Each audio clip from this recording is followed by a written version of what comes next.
Herkese tekrardan merhabalar. Ben Huri, Huri Metek Mutfak'ta kanalıma ve mutfağıma hoş geldiniz. Misafir hazırlığı menüsü ile geldim. Evet, ilk tarifimiz 2 adet güllaç yaprağından soğuk baklava lezzetinde muhteşem bir tatlı yaptım. Şerbeti için 1 çay bardağı toz şeker, 2,5 su bardağı süt,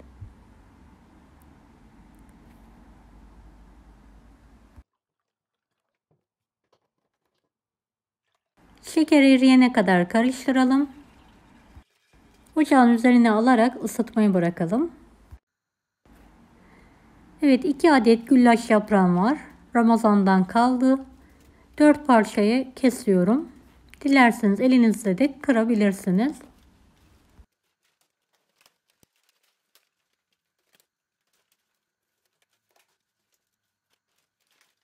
Şerbetimizi yoğurt mayalama kıvamından biraz daha sıcak olacak şekilde ısıttım. 1 paket krem şanti, 1 paket de vanilya ekliyorum ve karıştırıyorum.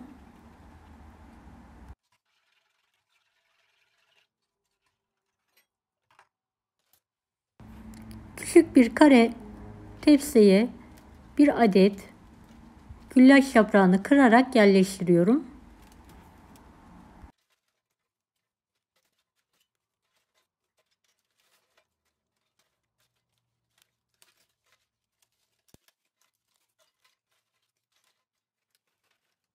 Hazırladığım şerbetin yarısını üzerine bolca gezdiriyorum.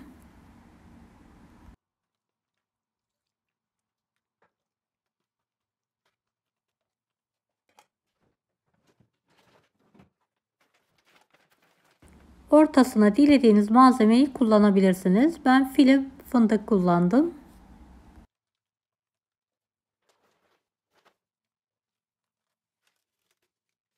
Kalan güllaç yaprağını da kırarak üzerine yerleştiriyorum.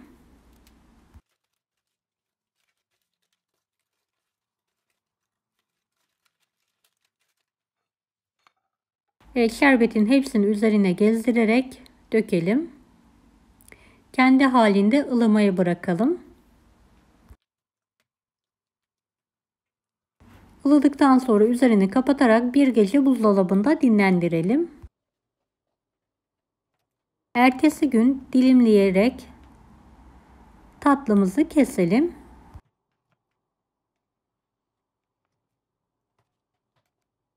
Evet, gördüğünüz gibi sütün hepsini çekti.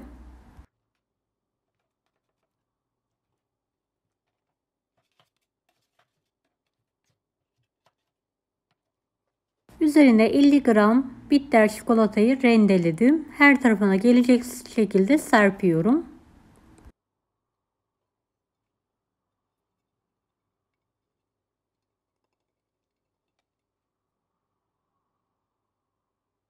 Videomu izlerken buraya kadar geldiyseniz yorum kısmına herhangi bir emoji bırakırsanız bana destek olmak için sevinirim.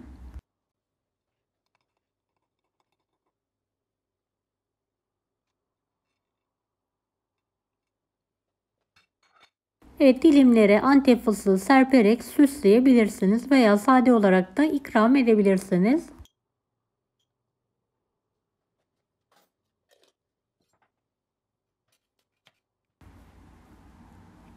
Evet, buzdolabından çıkartarak ikram edebilirsiniz. Ben dilimler katlı olması için 2 kat, 3 kat üst üste alarak ikrama hazırladım.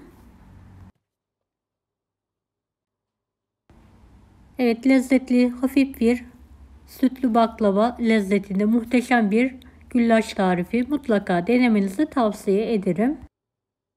Evet, daha önce hazırladığım cevizli çöreğim vardı. Buzluktan çıkardım. Buzluğunu çözdürerek direkt tepsiyle önceden ısınmış 170 dereceli fanlı fırında pişirmeyi bırakıyorum.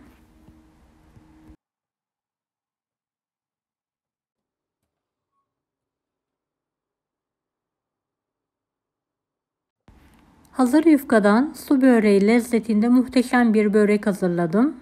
Pişen böreğimi ters çevirerek kendi halinde soğumaya bırakıyorum.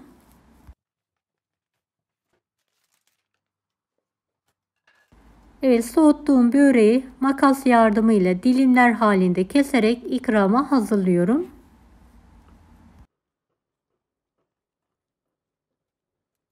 Evet, böreğin tarifini isteyenler açıklama kısmına link bırakıyorum. Tıklayarak ulaşabilirsiniz.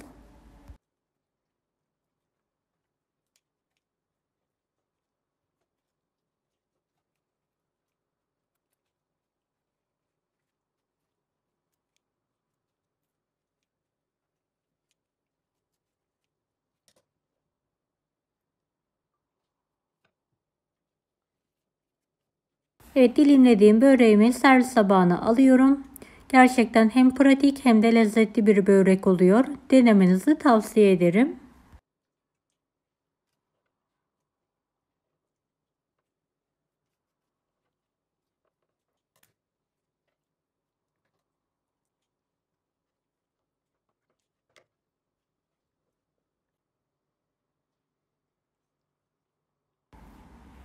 Evet, yaprak sarmam var. Sıcak sıcak. Borcamı ters çevirerek ikrama hazırlıyorum. Evet, pişirmede kullandığım yaprakları topluyorum.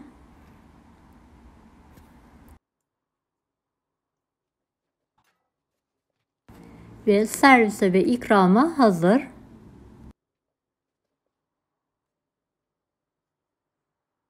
Cevizli çöreğimi fırından hemen çıkartarak kendi halinde biraz ılımaya bırakıyorum.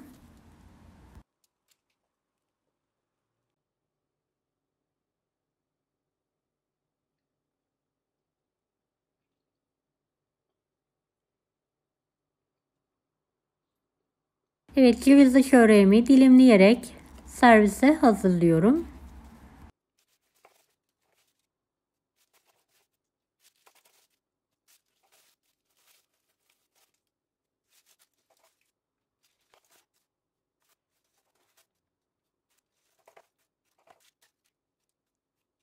Deneyecek olanlara şimdiden kolaylıklar dilerim. Kanalıma ücretsiz abone olmayı unutmayın. Bir dahaki videolarda görüşmek üzere. Allah'a emanet olun. Hoşça kalın.